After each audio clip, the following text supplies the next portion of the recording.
Hey Doodles, it's Smurf here, and today we're looking at Posca Pencils.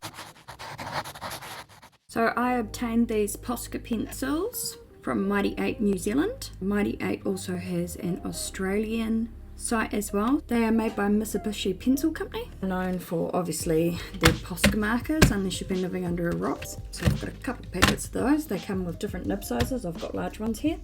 And they also make the Uniball pens. You might think this is the first time Mitsubishi Pencil Co. have made pencils, because you might not be aware. They have the Uni pencils, and I'll just put an overlay on the screen of what those look like. And as you can see, they've got some really cool containers for their pencils, and I will direct you to Harry at the Art Gear Guide to look at a review he did of the, I think it's the 70 something set. So I have no idea whether these pencils are basically identical or not. I would assume not, otherwise they would just market them as the Uni pencils, I would imagine. The reason why I'm a little bit late to the game with these is because in New Zealand we get everything later than everyone else. These were released on the 23rd of November last year. Sometimes it takes me a while to pick up things because I can't find them in particular places. Anyway, they come with a plastic sleeve on them. On the back it has a little bit of information about them and the colours. So if you're going to throw away this piece of plastic, I'd cut the colour bit out so you always know what the colours are. As I was saying about Mitsubishi with their awesome containers that they have for pencils, or I think they're pretty delightful. Really well made container. It's got the grooves in there to keep the pencils in line. And the really cool thing that I like about this, I've already got Luna fluff everywhere. For those of you who don't know, Luna's my little Pomeranian. Just like that, you've got all 36 pencils in front of you. So the barrels themselves, I've measured with my calipers. They are an 8mm barrel and they are a 4mm lead or core, depending on what you want to call it. Unfortunately, they do not have the colour names written on them. As we can see here, it says Uni Posca Pencil on one side of the barrel and Mitsubishi Pencil Co. Limited. They have the colour number on the end, which is kind of handy because you can get it all the way to the stub and you still know what colour you got. I forgot to say, Mitsubishi Pencil Company is a Japanese company.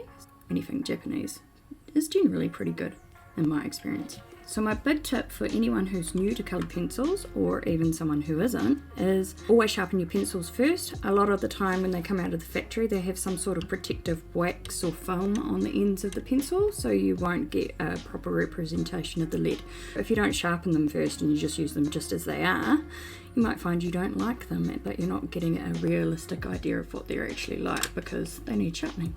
So I'm going to sharpen them with my new sharpener I've got here, which I have not opened yet, but there will be a separate video on that. I won't bore you with that in this one, but if you're interested in the unboxing of this, check out that video. These pencils also come with a nice little elastic band, and some markets you get it with a Posca print on it. So I've finished sharpening all my pencils. As we can see here, they have some awesomely long tips on them from the Super Point manual Derwent sharpener. So we will find out just how soft they are as to whether these tips break. I had one pencil that broke. As you can see, its lead's here. Can't blame that on the sharpener.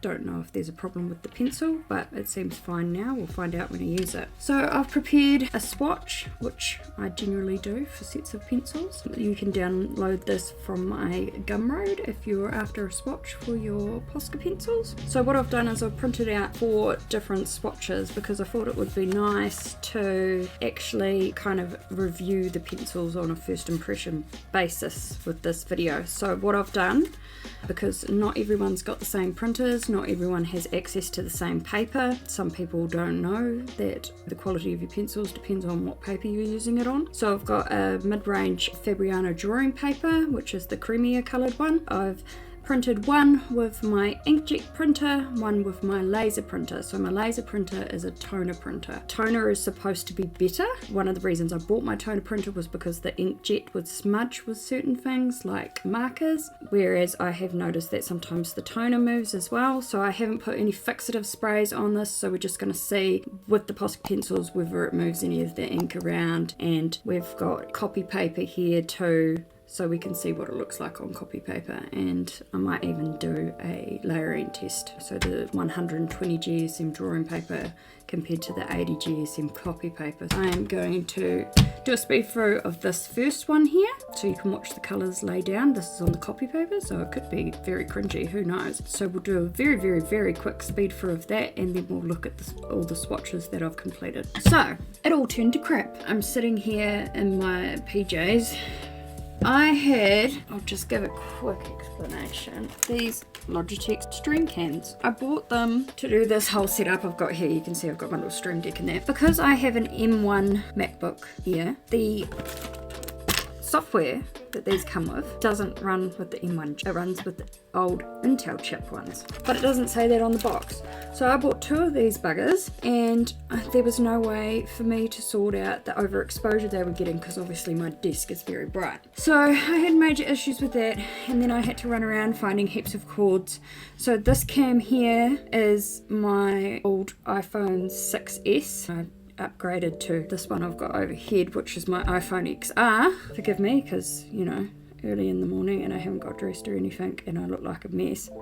And then I've got this one here, which is my iPod Touch. So I had to screw around with all of that and get those cameras set up and find software that would work with them. And as you can see on this one, I might have to swap it out with my iPhone 6S that I got over here, because, well, it's got this white bar right here because it doesn't have a home button, so it's got a bar on it. But anyway, I might be able to get that out with editing. So this bit here was all overexposed because I had it on this desk cam view, and it was awful and you couldn't even see the colours or anything, but I made some boo-boos on this one anyway, so that one's out.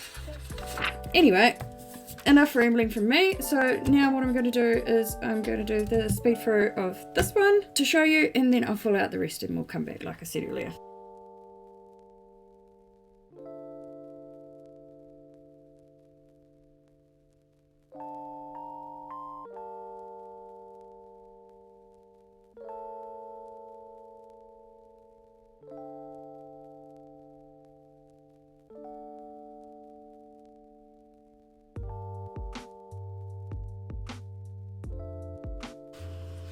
So I've been having a great time with technical difficulties. This part of the audio on the recording was really weird and crackly. So anyhow, this is me doing the layering test on the 120 GSM Fabriano drawing paper. Managed to get 15 layers out of this one. And on the copy paper, we managed to get 9 layers. So I've finished the swatches. This one here, I've intentionally done burnishing so that you can see the colour at its full intensity, and you can also see that you get a little bit of wax bloom or sheen. And this one is on the 120 GSM. We can see they're very vibrant, and there's a fairly good range of colours. Could have done with some more purples there though. So that was inkjet, and I didn't get any smearing. But in saying that, I have left these swatches for over 24 hours before actually swatching on them, so that might have something to do with it. Then we've got inkjet printer on copy paper, and when I swatch these out, I do one full layer all the way across, and then the second layer to here, so 2/3 of the way across, and then the third layer is just 1/3 of the box. So that's how these ones come out. And then we've got with the laser printer, I didn't have any of the toner smear either, so I think that leaving them for 24 hours may be key. So with the layering, I layer until this pencil starts to skate on the surface. And then we've got laser printer on the copy paper, still no smearing, so I'm quite pleased with them. Now, how do they feel? They're actually really creamy. I would liken them to the Prismacolors. In fact, I think they're actually more consistently creamy across all the colours that they've got. And the other thing that I found quite nice about them is the lead is like hard, if that makes sense. It doesn't just completely just melt away on the page kind of thing. It holds its point for quite a while, and that's even under medium pressure. When you're burnishing, it crumbles a little bit, but I find most pencils do anyway. Yeah, I'm actually quite impressed with them. So naturally the next thing to do is to see how they blend. So I'm going to colour in a picture. I've got an overdue buddy colour to do with Pixie's projects. So I've printed the picture that I will be doing in the book on copy paper first, so that I can kind of like just colour test and see which colours I want where. I won't show you that in this video, but I will put a link up when this video comes out, which will be 2 days later, just in case you're interested in watching me actually colour the page in. So here's how the colouring turned out. I need to work with them more to figure out the best way to really blend them. They're quite different to what I'm used to, but one thing to note is these are for use on multi-surfaces, so you can use it apparently on glass, rocks, basically almost anything you can think of. So I'm not sure whether they're going to be something that actually ends up blending well. Obviously this is, you know, Amazon print paper, but you know, I think it turned out okay.